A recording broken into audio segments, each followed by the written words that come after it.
Hello and good morning students. My self Prashant Prajapati from king of maths. और आज मैं हर बार की भांति इस बार भी आप लोगों का स्वागत करता हूं तहे दिल से। और आज मैं प्रश्नावली 6.2 को डिराइव करने वाला हूं इस वीडियो में। तो बिना किसी अन्य बातों के अब हम सीधे टॉपिक पर आ जाते हैं, जिसमें कि हमारा है प्रश्नावली 6.2। इसका क्वेश्चन नंबर 1 जो है आकृति 6.17 के 1 और 2 में, 6.17 के 1 और 2 में DE पैरेलल BC, यानी कि DE ये वाला जो लाइन है ना, ये DE ये पैरेलल है BC के। इस पे भी DE जो है ये पैरेलल है BC के। देन एक में EC और 2 में AD ज्ञात करें। एक में EC इसको और इसको ज्ञात करना है, और दूसरे में A से लेकर यानी यहाँ से लेकर यहाँ तक को A से D को हमें फाइंड कर लेना है। तो चलिए हम जल्दी से बिना किसी अन्य बातों के, बिना किसी तालमेल या किसी झमेले के हम लोग अब शुरू कर लेते हैं। तो सबसे पहले हम लोगों को ना यहाँ पर लिखना पड़ेगा क्वेश्चन नंबर 1 का 1, ठीक है। अब लिखेंगे त्रिभुज ABC में दिया हुआ है। ABC में देखते हैं क्या है। DE जो है वो पैरेलल है किसके? BC के। DE पैरेलल है किसके? BC के। और ये आपका ना दिया गया है, ये आपका क्या है? दिया है बेटा, ठीक है। तो DE पैरेलल क्या है? BC, और ये BC हम लोगों का दिया हुआ है। तो अब हम लोग लिख सकते हैं कि आधारभूत समानुपातिक प्रमेय से, किस प्रमेय से? आधारभूत समानुपातिक प्रमेय। कौन सा प्रमेय? आधारभूत समानुपातिक प्रमेय से, ठीक है। यहां तक किसी को कोई कंफ्यूजन नहीं होगी। इसलिए AD बाई BD हो जाएगा और AE बट्टा CE हो जाएगा। बोलिए हो जाएगा ना? चलिए ये आपका प्रमेय है, सॉरी फिगर है। यही आपका फिगर है जिसमें ये हो गया आपका A, ये हो गया B और ये हो गया C। और यहाँ से एक लाइन है जिसका कि नाम यहाँ पर दिया हुआ है D एंड E। इसका वैल्यू है आपको 1 cm, इसका वैल्यू है आपको 1.5 cm, और इसका वैल्यू है यहाँ पर 3 cm, ठीक है। तो अब इसमें हमें फाइंड क्या करना है ना, इसमें AD को फाइंड करना है। कहाँ गया? सॉरी AD तो यहाँ पर दिया हुआ है ना। चलिए देखते हैं, इसमें हमें फाइंड करना है EC को फाइंड करना है। किसको फाइंड करना है? EC को। ये वाला पॉइंट को हमें फाइंड कर लेना है, ठीक है। तो चलिए ये फॉर्मूला हो गया। AD का वैल्यू कितना है? 1.5। तो 1.5 by 3 is equal to 1 by CE। जितना जिसका वैल्यू है उसको मैंने रख लिया। तो ये क्या हो गया हमारा? 3 इज इक्वल टू 1.5 CE हो जाएगा। या इसको हम लोग लिख सकते हैं कि CE is equal to 3 by 1.5। तो ये कैंसिल हो जाएगा कितने टाइम्स में? 2 टाइम्स में कैंसिल हो जाएगा ना। तो इसको हम लोग लिख लेंगे CE is equal to 2। CE is equal to क्या हो जाएगा हमारा? 2 हो जाएगा, जो कि हमें फाइंड करना था, और यही हमारा आंसर था। वहीं इक्वेशन 2 में, इसी के 1 के ही 2 नंबर क्वेश्चन में ये बता रहा है कि मान लीजिए कि एक ट्रायंगल है ना, एक ट्रायंगल है। यहाँ से ऐसे इसका एक लाइन दिया हुआ है जिसमें है ये A, ये B और ये C। यहाँ पर D है और ये रहा आपका E। ये जो है ना ये 1.8 cm है, ये 5.4 cm है, और ये बेटा 7.2 cm है, ठीक है। तो अब हम लोग लिखेंगे त्रिभुज ABC में दिया है। क्या किया है? दिया है। तो डायरेक्टली यहां पर दिख रहा है कि हमें दिया हुआ है DE पैरेलल BC। क्या दिया है? DE पैरेलल BC दिया है ना। तो अब इसमें भी वही फॉर्मूला, अतः आधारभूत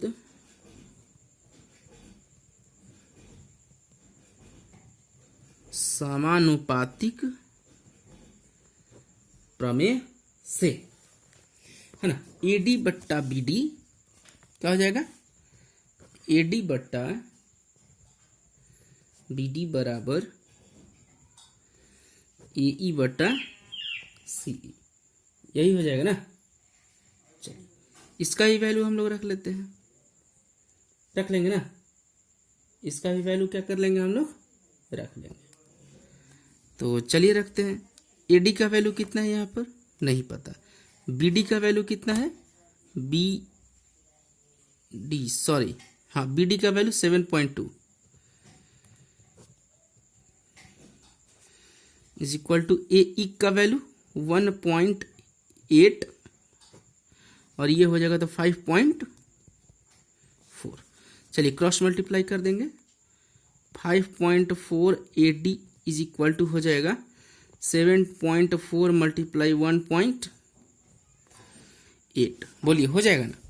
तो अब AD इज इक्वल टू क्या लिख सकते हैं, 7.4 इंटू 1.8 बाई 5.4, तो ये कैंसिल हो जाएगा ना, 3 टाइम्स में हो जाएगा। अब 7.4 बाई 3, अब इसको हम लोग कन्वर्ट कर लेंगे ना, तो 3 2 ज़ा 6 और 1 और 4 तो 0.14, 3 2 3 4 ज़ा 12, 2036 जा यानी कि 2.46, या इसको हम लोग लिख सकते हैं 2.4 सेंटीमीटर। ठीक है, अब इसी की तरह हम लोग आ जाते हैं क्वेश्चन नंबर 3 के तरफ। इस 3 में देखिए क्या है, सॉरी 2 नंबर की तरफ, और 2 नंबर में देखते हैं क्या है क्वेश्चन। हाँ ये रहा क्वेश्चन, किसी त्रिभुज PQR की भुजाएं PQ और PR पर क्रमशः बिंदु E और F स्थित है, इसमें निम्नलिखित में से प्रत्येक स्थिति के लिए बतलाइए कि EF पैरेलल QR है। ठीक है, तो चलिए इसको हम लोग देख लेते हैं, है ना। तो पहला हम लोग सिचुएशन हम लोग देखते हैं, क्या क्वेश्चन नंबर 2 का situation number 1, PE is equal to है 3.9 cm, EQ is equal to है 3 cm, PF is equal to है 3.6 cm और FR इज इक्वल टू है 2.4 cm, FR is equal to है 2.4 cm। ठीक है, तो इसका क्या फॉर्मूला होता है, PE by EQ is equal to PF by FR। इसके लिए क्या करेंगे, चलिए एक तो हम लोग इधर साइड में ट्रायंगल बनाइए लेते हैं, है ना, जिसका नाम हो जाएगा आपको PQR और E और F। ठीक है, चलिए अब वैल्यू रखते हैं, तो वैल्यू हो जाएगा 3.9 by 3 is equal to 3.6 by 2.4, है ना। तो अब देखिए यहाँ पर सबका हम लोग पॉइंट हटा सकते हैं, तो ये हो जाएगा 39 बाई 30, ये पॉइंट हटेगा तो नीचे 0 आ जाता है, सबको पता है। 36 बाई 24, ये पॉइंट सीधा खत्म हो जाएगा, है ना। अब इसको कटाते हैं, 3 से कटाएंगे तो 13 टाइम्स और 3 को कटाएंगे तो 3 10 जा, और इसको कटाएंगे तो 12 3 जा और 12 4 जा, यानी कि ये हो जाएगा 13 by 10 is equal to 3 by 4, sorry 3 by 2, क्योंकि ये 2 टाइम्स में कटेगा। ठीक है, तो अब देखिए यहाँ पर क्या है, ये इक्वल टू नहीं है, इसलिए हम लोग क्या लिख लेंगे कि EF जो है वो पैरेलल QR नहीं है। ठीक है, QR नहीं, सेम इसमें भी हम लोग अब देख लेते हैं नेक्स्ट क्वेश्चन में। एक और क्वेश्चन हम लोग देख लेते हैं, 2 का ही क्वेश्चन है, ये बहुत अच्छा क्वेश्चन है। PE is equal to 4 cm, QE is equal to 4.5 cm, PF is equal to 8 cm और RF is equal to 9 cm। ठीक है, चलिए एक ट्रायंगल हम लोगों ने यहाँ पर ऐसे रफ स्केच ही है, हालांकि ये सब बना लिया। नाम हो गया PQR E और F। चलिए, इसका ये फॉर्मूला वही होता है बाबू, PE बट्टा EQ is equal to PR बट्टा FR। सेम फार्मूला हो जाएगा, इसका वैल्यू रख लेते हैं। तो 4/4.5 इज इक्वल टू 8/9। ऊपर जाएगा, ये चला पॉइंट हटाने के लिए बाद ऊपर चला जाएगा ना, तो ये हो जाएगा 40/45 इज इक्वल टू 8/9। कैंसिल करा देंगे, 5 8 जा एंड 5 9 जा, तो इसको हम लोग लिख सकते हैं ना 8/9 इज इक्वल टू 8/9 लिख सकते हैं, बोलिए। तो इसलिए ये दोनों इक्वल हो गया ना, तो अब लिखेंगे आधारभूत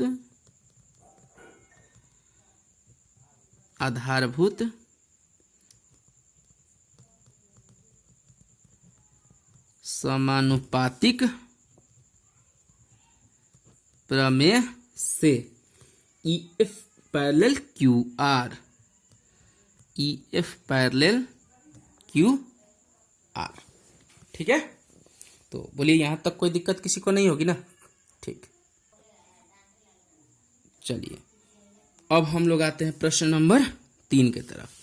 इसमें है आकृति 6.18 में यदि LM पैरेलल CB इसमें और LN पैरेलल CD हो तो सिद्ध कीजिए AM/AB एंड AN/AD होगा।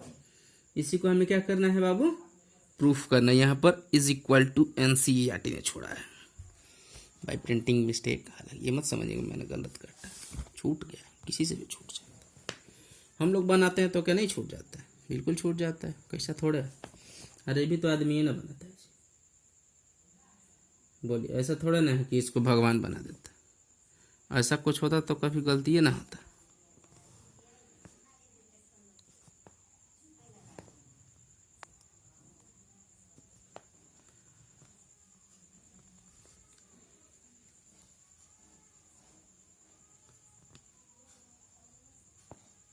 ऐसा ही है कुछ।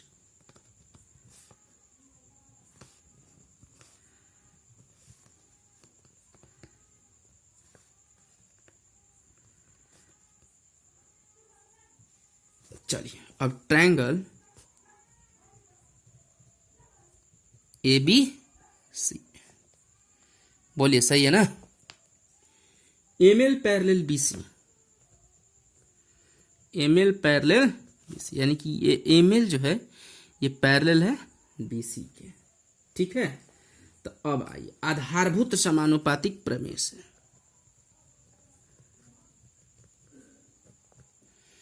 आधारभूत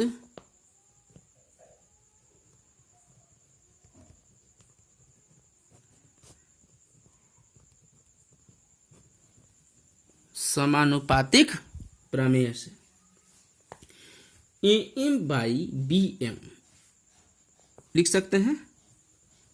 AM/BM is equal to AL/CL। AM/BM AM/BM हो गया। अब AL/CL लिख सकते हैं ना, 1 नंबर हो गया। फिर ट्रायंगल ACD में, ACD में इस वाले में आते हैं। अब आइए NL parallel DC, NL parallel DC ये दिया हुआ है। NL पैरेलल DC दिया हुआ है आपका क्वेश्चन। इसको भी हम लोग आधारभूत समानुपातिक प्रमेय से लिखेंगे। आधारभूत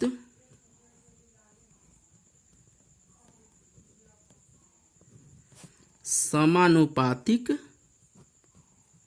प्रमेय से, इसको भी आधारभूत समानुपातिक प्रमेय से हम लोग अब बनाएंगे। इसमें देखते हैं क्या हो जाएगा। AM/BM AM/BM इसमें नहीं होगा ना, आधार AN/ND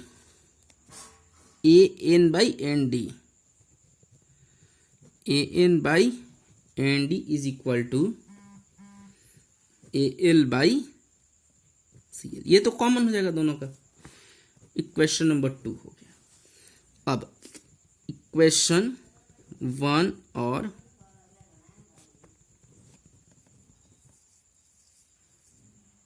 2 से क्या होगा, A M by B M is equal to A N by N D. कैसे होगा बोलिए। A L by C L, A L by C L, ये दोनों क्या हो गया, कैंसिल हो जाएगा। तो क्या बचेगा, A M B M is equal to A N and N D. ठीक है। अब आइए व्युत्क्रमानुपाती, इसको हम लोग व्युत्क्रमानुपाती कर देते हैं। ठीक है, तो इसको लिखेंगे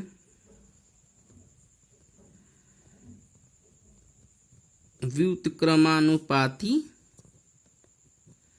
लेने पर बी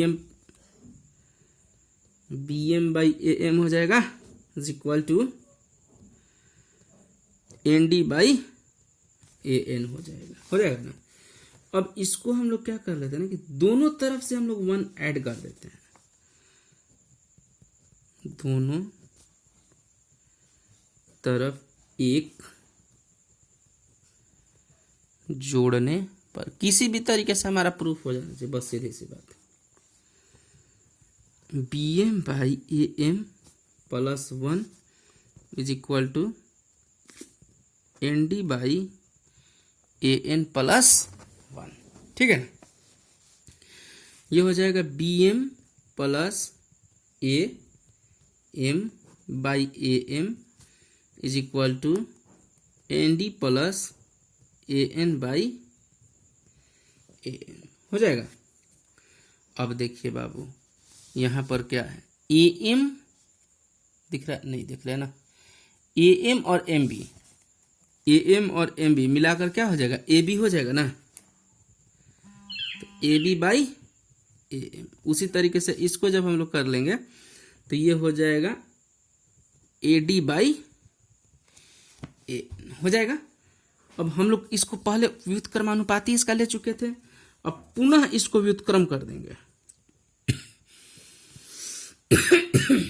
पुनः व्युत्क्रमानुपाती लेने पर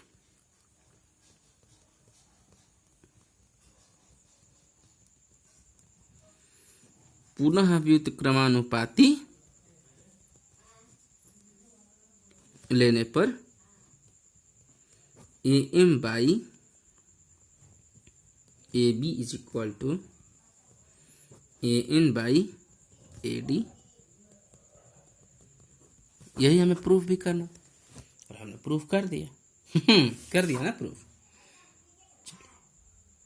अब हम लोग आते हैं क्वेश्चन नंबर 4 की तरफ। थोड़ा सा ये भी क्वेश्चन हमको लग रहा है कि लंबा ही जाएगा, चलिए कोई बात नहीं, हम लोग डरते हैं, king of math.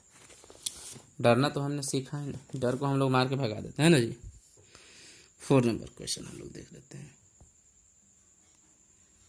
4 number question ये, अब आकृति इसमें DE पैरेलल AC, DE कहाँ गया, DE पैरेलल AC, ये दोनों पैरेलल हो गया। DF parallel AE, DF parallel AE, अब ये दोनों पैरेलल और ये दोनों भी पैरेलल। तो सिद्ध कीजिए कि BF बाई EFE, BF कहाँ गया, BF by FE is equal to BE by EC, BE कहाँ गया, BE बाई EC। अब इन दोनों को प्रूफ करें, चलिए। Just we are king of maths, so we can't fear about this, right. चलिए इसको हम लोग अब बनाने का प्रयास करेंगे, ठीक है। चलिए तो सबसे पहले हम लोग लिखते हैं यहाँ पर क्वेश्चन नंबर 4। त्रिभुज ABC में क्या क्या दिया हुआ है बाबू, DE parallel EC, DE parallel EC दिया है, ठीक है। आधारभूत प्रमेय है, आधारभूत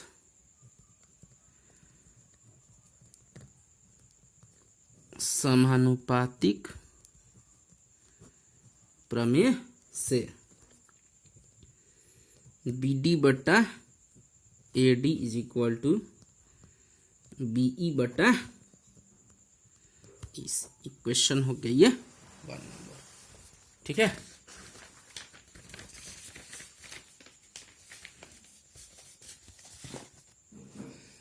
चलिए।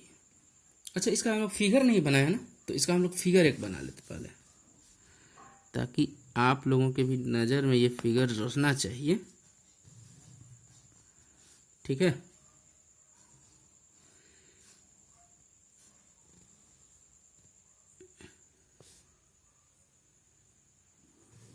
फिगर थोड़ा सा गलत हो गया है, तो इसे हम लोग ध्यान नहीं देंगे।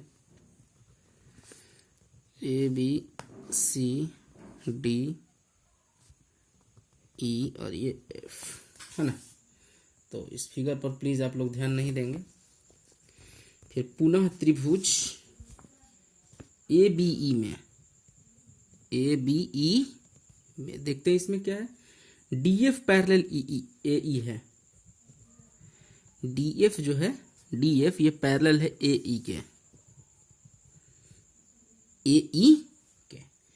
अतः इसमें भी हम वही काम कर लेते हैं आधारभूत समानुपातिक प्रमेय से।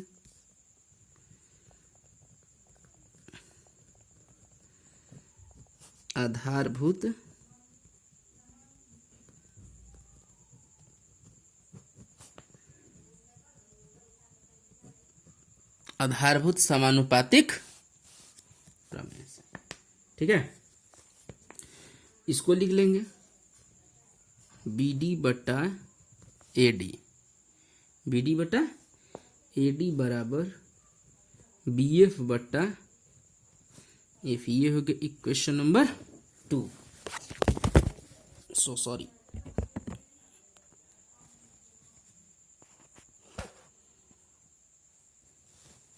हो गया ना।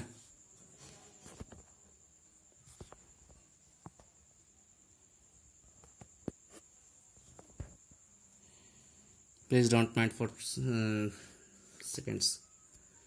अब आइए, यहाँ पर हम लोग लिख लेंगे समीकरण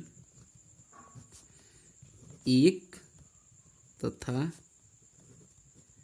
2 से BF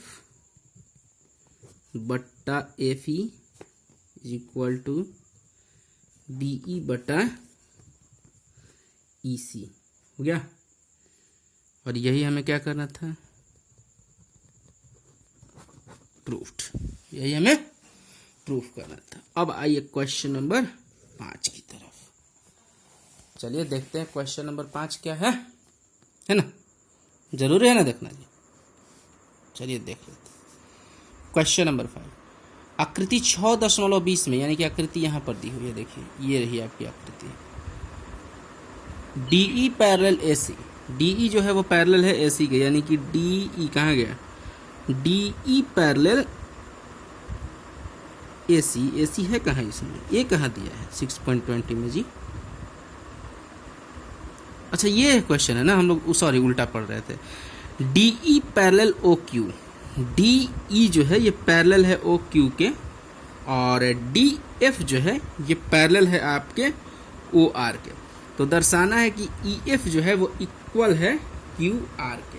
EF क्या है, EF पैरेलल है QR के। ठीक है, यानी कि EF कहाँ गया, EF पैरेलल है QR के। बहुत इजी क्वेश्चन दिया है इस पर, है ना। चलिए इसको भी हम लोग दर्शाइए देते हैं, दर्शाने में कहीं किंग ऑफ मैथ पीछे नहीं है। चलिए डियर मेरे प्यारे प्यारे व्यूअर्स, अगर आप लोग इस चैनल पर नए हैं तो प्लीज़ चैनल को शेयर करना, सब्सक्राइब करना और लाइक करना ना भूलें। और सबसे पहले तो आप लोग चैनल को सब्सक्राइब कर लीजिए, ताकि मेरा कोई भी ब्लॉग्स जो आए वो सीधा आप लोगों के पास उसका नोटिफिकेशन चला जाए, और जिसे आप लोग बहुत ही जल्द और सुगमता पूर्वक देख लें, उसका नोटिफिकेशन आपको मिल जाएगा, ताकि आप बहुत आसानी से इसे देख सकते हैं। तो प्लीज़ चैनल को सब्सक्राइब करें, लाइक करें और शेयर करें। अगर आपने सब्सक्राइब कर दिया है तो मत सब्सक्राइब कीजिएगा, ठीक है, वरना अनसब्सक्राइब करो। ट्रायंगल POQ में, ट्रायंगल POQ में, POQ में क्या है? DE parallel OQ, DE parallel OQ given है आपका, यानी कि दिया है ना। अतः आधारभूत समानुपातिक प्रमेय से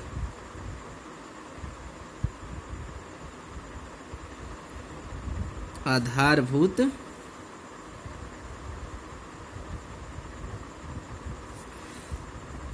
समानुपातिक प्रमेय क्या हो जाएगा? PE parallel EQ, PE parallel PE by EQ, PE by EQ is equal to PD by DO, equation हो गया 1।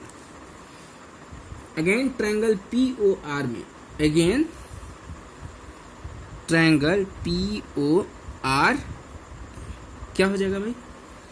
DF parallel OR, DF parallel OR, यह भी आपका क्या है? दिया है, ये भी आपका गिवन है। अरे वाह क्या बात। फिर लिखेंगे अतः आधारभूत प्रमेय से, अतः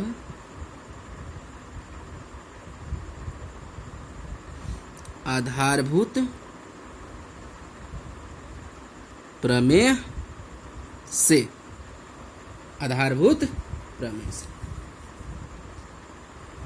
PF by FR is equal to PD by DO, question हो गया 2।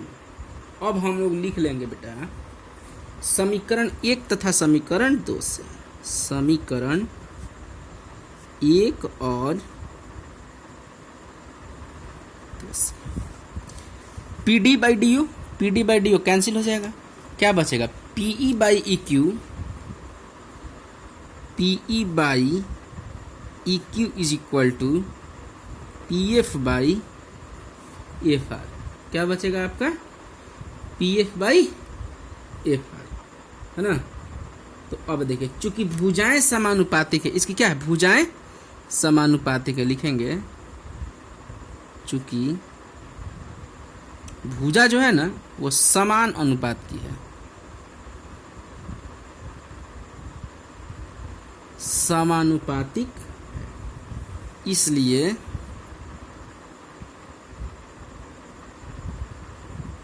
आधारभूत समानुपातिक प्रमेय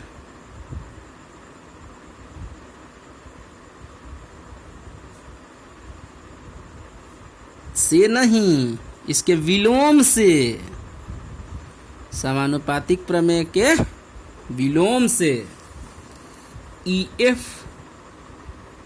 पैरेलल QR, और ये हो गया आपका प्रूव्ड, ये हो गया आपका प्रूव्ड, और इसी को हमें करना था। ठीक है, अब आते हैं क्वेश्चन नंबर 6 के तरफ। देखते हैं क्या है क्वेश्चन नंबर 6। यह भी कोई ज़्यादा बड़ा क्वेश्चन है, बहुत मज़ेदार क्वेश्चन है, तो देखते हैं, ट्राई करते हैं। इसमें है कि आकृति 6.21 में 21 में क्रमशः OP, OQ, OR पर स्थित बिंदु A, B और C इस प्रकार है कि AB parallel PQ, AC parallel PR, तो दर्शाना है कि BC पैरेलल QR। तो देखते हैं इसको, है ना जी। इसको पेज चेंज कर देते हैं क्योंकि बहुत कम पेज बचा है और इतने सारे पेज में ये सॉल्व हो नहीं पाएगा। तो चलिए, बहुत कॉन्फिडेंशियल पेज है। चलिए आइए अब हम लोग अपना कार्यक्रम को आगे बढ़ाते हैं। इसमें ट्रायंगल जो है ना, ये 2 ट्रायंगल इसमें बना हुआ है।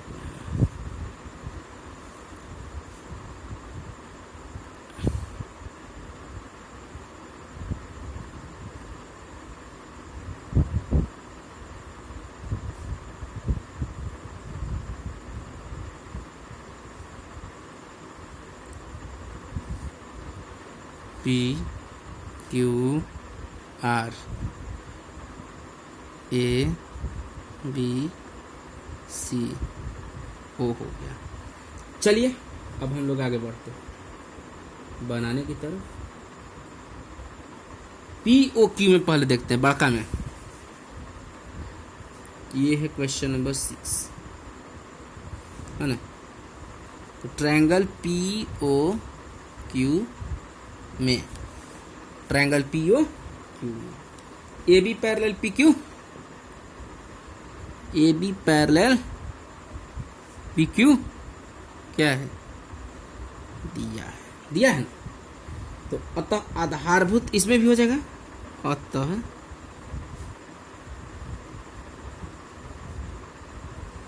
आधारभूत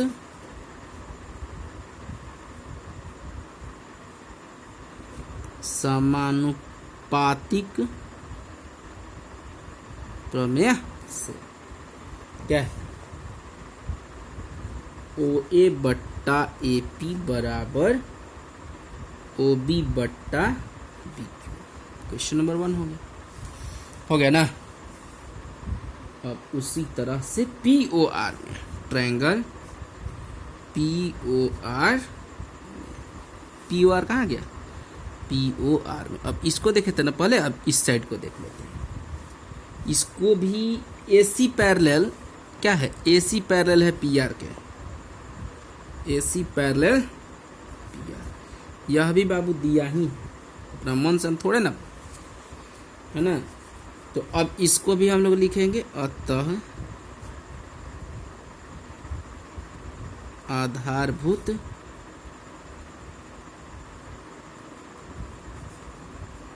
समानुपातिक प्रमेय से। यह भी हो जाएगा OA बट्टा AP बराबर OC बट्टा CR। ये हो गया इक्वेशन 2। अब लिखेंगे समीकरण 1 और 2 से। क्या होगा 1 और 2 से, जल्दी बताइए हमको। ये देखिए यहाँ पर OA और OP कट जाएगा यहाँ पर, तो क्या बचेगा आपका, OB बट्टा BQ is equal to OC बट्टा CR, यही ना बचेगा जी, बोलिए। तो अब लिखेंगे चूंकि भुजाएं क्या है, समानुपातिक हो गई, चूंकि भुजा समानुपातिक है, इसलिए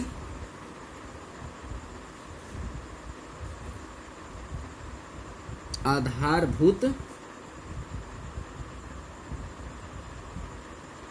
समानुपातिक प्रमेय से क्या हो जाएगा, BC पैरेलल, इसका ये विलोम है, ये प्रमेय नहीं, इसका प्रमेय के विलोम से। और यही है, और इसी को हमें क्या करना था, प्रूव भी कर देना था।